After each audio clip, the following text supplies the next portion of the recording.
사랑하는 주의 성도 여러분, 한 주간 평안하셨습니까? 이현아 목사입니다. 오늘도 지난주에 이어서 마가복음 3장을 가지고 함께 말씀을 나누도록 하겠습니다. 오늘 여러분과 함께 살펴볼 마가복음 3장은 복음의 혁명에 관한 것입니다. 많은 사람들이 오늘날 개혁을 외치고 있습니다.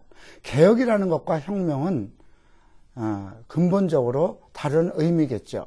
개혁이라는 것은 바꾼다는 내용이지만 혁명이라는 건 종을 바꾼다는, 종을 갱신한다는 그런 의미가 되겠습니다.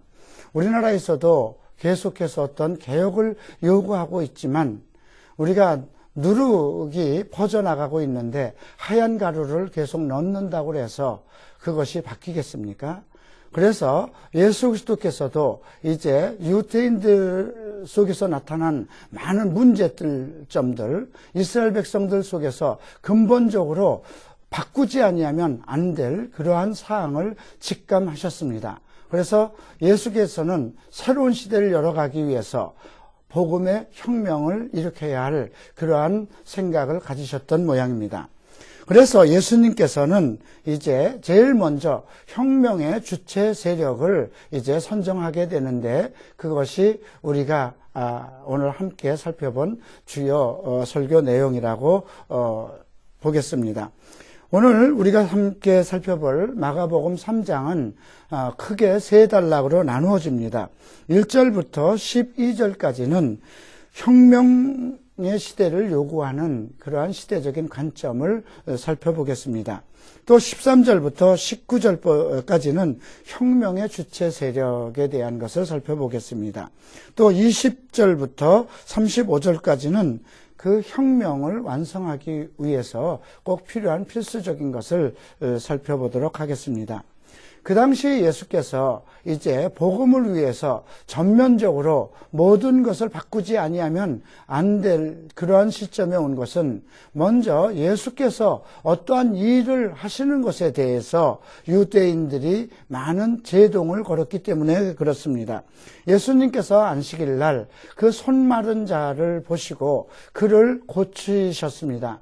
그런데 사람들은 안식일 날 예수께서 병을 고치시는가 이런 것에 관점을 가지고 있었습니다.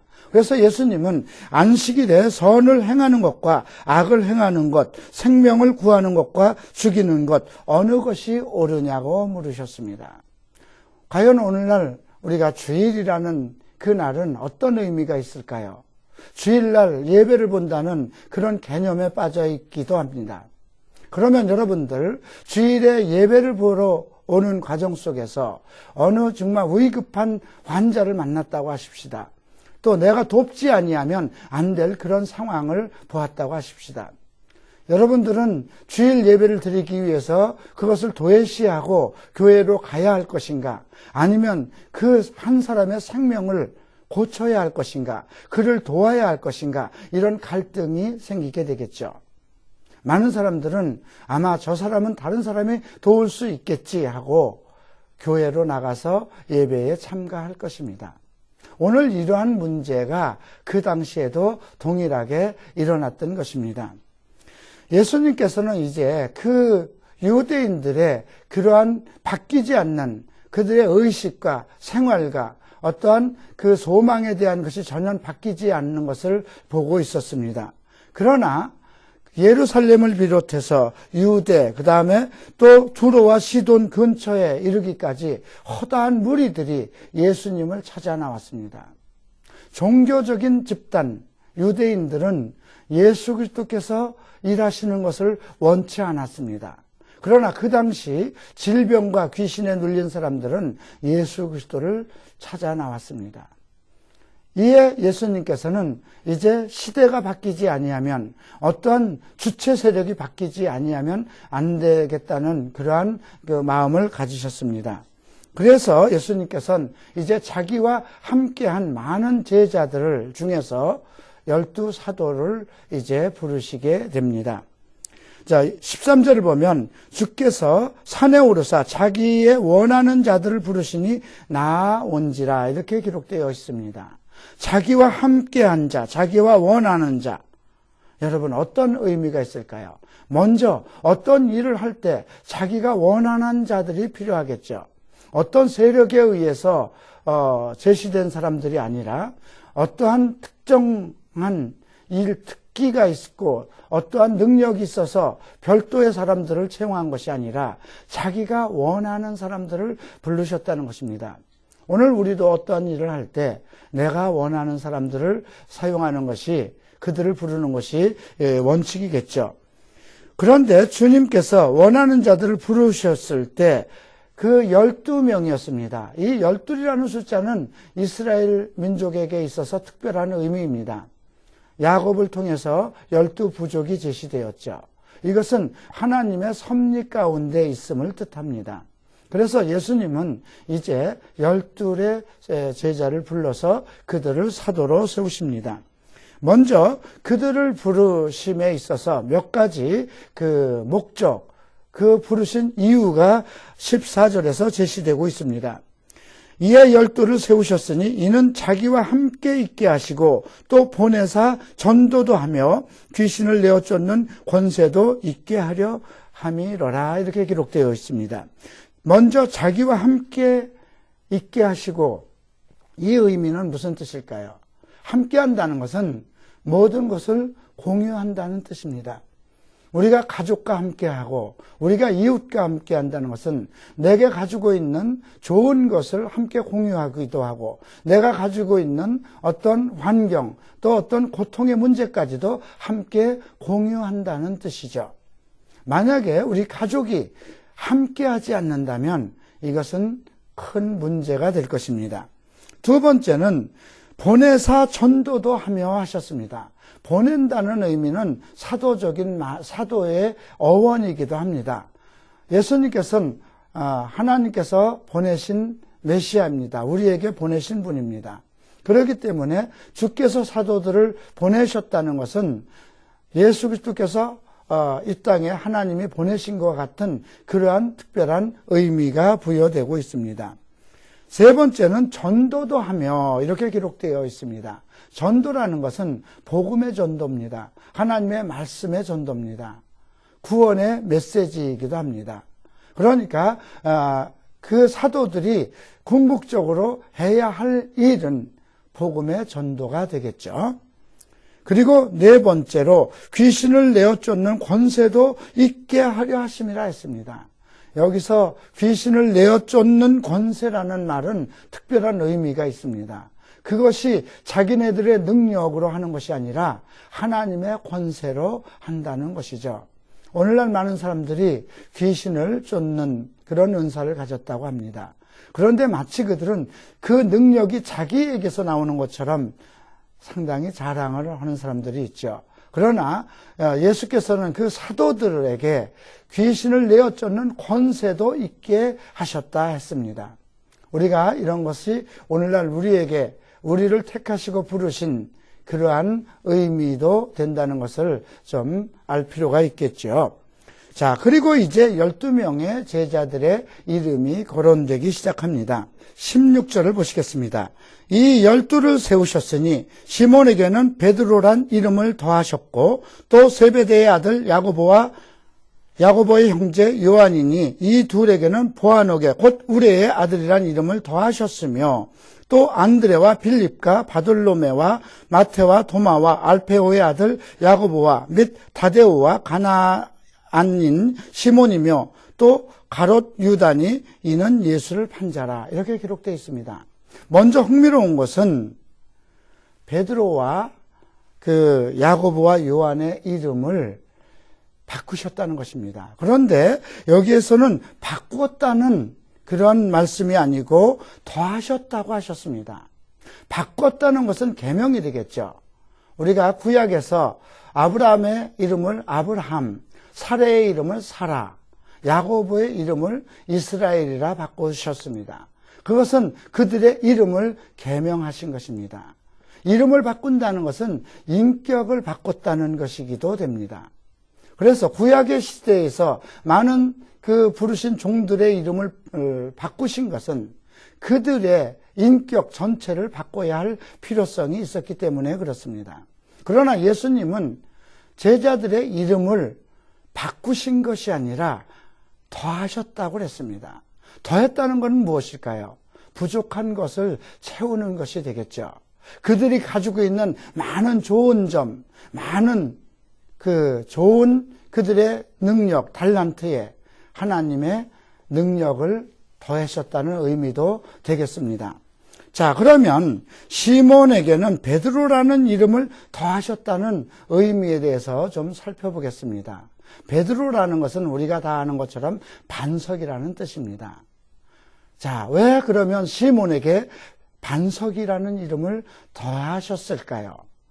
만약에 더하신 것은 그 사람의 부족한 부분이고 그 사람이 의식적으로 바뀌어야 될 부분이라고 생각합니다.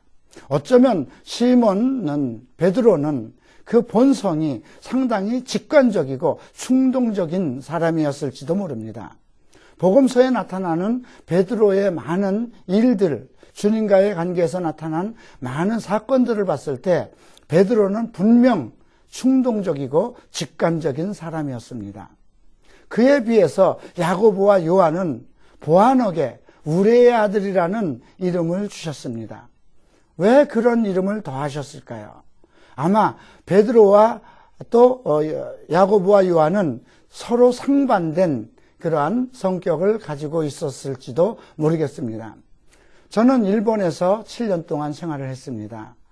일본에서 생활하면서 느낀 것은 우리 민족과 일본 민족의 어떤 성격적인 그런 부분이 너무 달랐다는 것입니다. 한국 사람들은 상당히 충동적이고 직관적이고 모든 일에서 빠릅니다. 무엇이든지 빠르게 나가는 그런 진취적인 면이 있습니다. 일본인들은 좀 차분하고 무엇이든지 정말 돌다리도 두둥겨가는 그러한 성격을 가지고 있습니다. 그런데 한국교회는 일본보다 늦게 시작했지만 엄청난 부흥을 가져왔습니다. 그러나 일본은 명치유신과 함께 복음이 시작되었지만 아직도 그 상당한 그 고전을 면치 못하고 있습니다. 나는 이것을 보면서 무엇인가 각 민족이 가지고 있는 특성이 다르구나 이런 것을 느껴왔습니다. 그러나 한국 사람에게 우리가 어떤 점이 좋고 어떤 점이 좀 고쳐야 할 점인가 좀 생각해 볼 필요가 있죠. 얼마나 많은 사람들이 전도를 잘하고 얼마나 많은 교회가 크게 부흥을 하고 있습니까? 그런데 문제는 사실 그 교회 전체가 온전하고 하나님이 바라는 그 뜻대로 가고 있느냐 이 문제도 생각해 볼 필요가 있습니다. 저는 일본 교회에서 한 2년간 섬긴 일이 있습니다. 상당히 그 고령의 교회 성도들을 봤는데 그들은 상당히 하나님의 말씀을 듣기를 사모합니다. 어쩌면 그는 주님 앞에 정말 늘 앉아서 말씀을 듣는 마리아와 같은 그런 입장이었습니다. 그런데 우리나라의 성도들의 어떤 그 품성을 보면 가만히 앉아서 말씀을 듣는 것보다는 마리아처럼 많은 봉사와 그러한 헌신적인 일에 나서는 것을 봅니다. 이런 것을 보면서 오늘 예수님께서 베드로에게 또 그 야고보와 요한에게 특별한 이름을 더하신 것을 우리가 특별한 의미로 살펴볼 부분이 있다고 생각됩니다. 베드로를 살펴보면은 베드로는 주께서 그를 불러서 너는 사람을 낚는 어부가 되게 하리라 이렇게 특별한 비전을 주시고 소명감을 주었습니다. 그러나 베드로는 그 딱이 자기가 해야 할 그 소명의 의식을 갖지 못하고 동료들과 함께 고기를 잡으러 나갔죠. 그래서 밤새도록 그물을 던졌는데 결국 허탕을 치고 돌아왔습니다. 그래서 그물을 씻고 있을 때 주님께서 깊은 데에 그물을 내리라 하죠. 주님은 그에게 왜 그런 말씀을 하셨을까요? 사실 그 당시까지 예수님은 목수 생활을 하셨던 분입니다. 그리고 베드로는 평생 어부로서 살아왔습니다. 자, 고기잡이 하면 사실 베드로가 전문가입니다. 그런데 베드로는 우리가 밤이 맞도록 밤을 새도록 그물을 내렸으나 고기를 잡지 못했습니다. 그러나 주께서 말씀을 하시니 우리가 말씀에 의지해서 그물을 내리리다 이렇게 말씀했습니다. 우리가 이 말씀 속에서 주님이 아마 베드로의 그러한 열정적인 것, 끈기를 보셨을 것입니다. 고기잡이가 일단 그물을 내려서 고기가 안 잡히면 그냥 돌아올 수도 있습니다. 그런데 그는 밤새도록 밤이 맞도록 그물을 내렸다는 것입니다. 오늘날 저는 제 주변에 많은 사람들이 목회지를 찾아서 목회가 안 되기 때문에 이것저것 정말 모든 방향을 찾아서 다니는 사람들을 많이 봅니다. 과연 그래야 될까요? 그러나 베드로는 허탕을 쳐도 계속 그물을 밤이 맞도록 그물을 내렸다는 것입니다. 어쩌면 주님은 그러한 베드로의 끈기 그리고 그러한 그 열정을 사랑하셨을지도 모릅니다. 그런데 또 하나의 특징이 있습니다. 자기는 고기잡이의 전문가이고 사실 예수님은 목수였습니다. 그런데도 자기를 부르신 주께서 이제 깊은 곳에 그물을 내리리라 이렇게 명령을 했을 때 그는 급반전을 합니다. 내가 밤이 맞도록 그물을 내려서 잡지 못했으나 주의 말씀에 의지해서 그물을 내리리이다 이렇게 자기의 생각을 바꿉니다. 자, 이것이 우리 복음의 일꾼들이 가져야 할 태도라고 생각을 합니다. 자, 이에 비해서 야고보와 요한은 어떨까요? 흥미롭게도 두 형제를 불렀다는 것은 의미가 있습니다. 형제는 한 혈통입니다. 그리고 함께 아버지 밑에서 자라면서 많은 것을 공유합니다. 서로의 아픔과 서로의 기쁨을 나누고 서로를 위해서 중보합니다. 형이 무엇인가 부족할 때는 동생이 도와줄 수 있고요. 동생이 무엇인가 문제가 생기면 형이 함께 그 문제를 풀어나갑니다. 그래서 형제를 함께 불렀다는 것은 매우 중요한 의미가 있죠. 그런데 왜 야고보와 요한에게는 보아너게라는 이름을 주셨을까요? 우리의 아들이라는 이름은 어떤 의미를 가지고 있을까요? 자, 우리의 아들, 여러분, 천둥이라는 것은 항상 무엇과 같이 전개됩니까? 천둥이라는 것은 여러분 항상 번개와 함께 내려집니다. 천둥 번개가 친다고 그러죠. 동시에 일어나야 되는 것입니다. 그런데 우리가 어떤 사람들은 어떤 일을 위해서 주인이 부른다면 그 주인의 뜻대로 해야 되는 것이 원칙입니다. 그런데 어떤 사람들은 자기 생각대로 일을 하려고 합니다. 어쩌면 야고보와 요한은 자기 생각대로 하는 주관적인 사람인지도 모르겠습니다. 저도 목회자가 된 이후에 지금까지 주께서 부르신 분명한 어떤 사명이 있는데도 내 주관대로 내 생각대로 그렇게 해나가려는 그런 사람이었습니다. 그런데 오늘 말씀을 보니까 예수께서 그들에게 보아너게 우리의 아들이라고 이름을 주신 것은 빛과 함께 우레가 나가야 되지 않겠는가, 천둥이 쳐야 되지 않겠는가, 그러한 섭리를, 자연적인 섭리를 설명하신 것이 아닌가 싶습니다. 우리가 야고보와 요한이 상당히 어떤 그 권세적인 욕망, 어떤 그런 것을 꿈꾸던 사람이라는 것을 잘 알고 있습니다. 이제 그는 그 어머니와 함께 나아가서 주께서 이제 하나님의 영광으로 이 땅에 올 때 우편과 좌편에 자기들을 세워달라고 얘기를 합니다. 얼마나 정말 그 12 제자들 중에서 그들은 자기네들이 주님 앞에 특별한 존재가 되기를 그렇게 소망했었습니다. 또 예수께서 예루살렘으로 올라갈 때 사마리아를 꼭 지나가야 했습니다. 그런데 그 사마리아 사람들에게 이제 예수님을 좀 영접해달라고 사람을 보냈는데 그들이 자기들과 관계없는 일이라 받아들이지 않았습니다. 그때 요한과 야고보가 뭐라고 얘기를 합니까? 우리가 하늘에서 불을 내려서 그들을 멸하기를 원하십니까? 이렇게 묻습니다. 과연 그것이 하나님의 뜻이었을까요? 과연 그것이 예수님의 뜻이었을까요? 예수를 영접하지 않는다고 그들을 멸하는 것은 주님의 뜻이 아닙니다. 그것은 야고보와 요한이 어떤 그 충정 어린 마음에서 시작했지만 그들은 주님의 뜻을 헤아리지 못하고 자기들의 직관과 자기네들의 주관적인 생각으로 일하기를 그런 습성을 가지고 있었습니다. 또 어떤 일이 있었습니까? 이제 요한의 시대가 막을 내리고 예수께서 이제 그 제자들과 함께 요단강에서 세례를 주실 때에 이릅니다. 그런데 다른 사람들이 이제 세례를 주면서 귀신을 쫓고 하는 일들을 했습니다. 그때 요한이 주님께 나가서 저들이 우리와 함께하지 않으면서 이제 세례를 주고 있고 귀신을 쫓습니다. 이런 이야기를 합니다. 우리가 저들을 금할까요? 이런 얘기도 하죠. 오늘날 우리가 복음을 위해서 부르신 사람들 중에는 욕망적인 사람도 있습니다. 또 베드로와 같이 도전적인 사람도 있습니다. 도전적인 것도 필요하고 어떠한 욕망을 갖고 있는 것도 필요합니다. 그런데 그 도전적인 것이 무엇을 위한 것이냐, 누구를 위한 것이냐는 매우 중요합니다.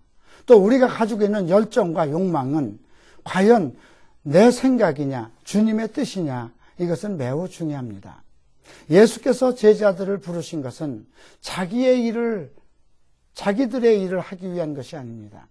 하나님의 뜻을 이루기 위해서, 예수 그리스도의 뜻을 성취하기 위해서 보내신 사람들입니다. 그렇기 때문에 그들이 정말 진취적이고 도전적이고 어떠한 욕망을 가지고 있는 그런 것은 매우 좋지만 그런 것이 바뀌지 아니하면 하나님의 복음의 일꾼이 될 수 없기 때문에 예수님께서는 그들에게 베드로라는 이름을 더하셨고 보아너게라는 이름을 더하셨습니다.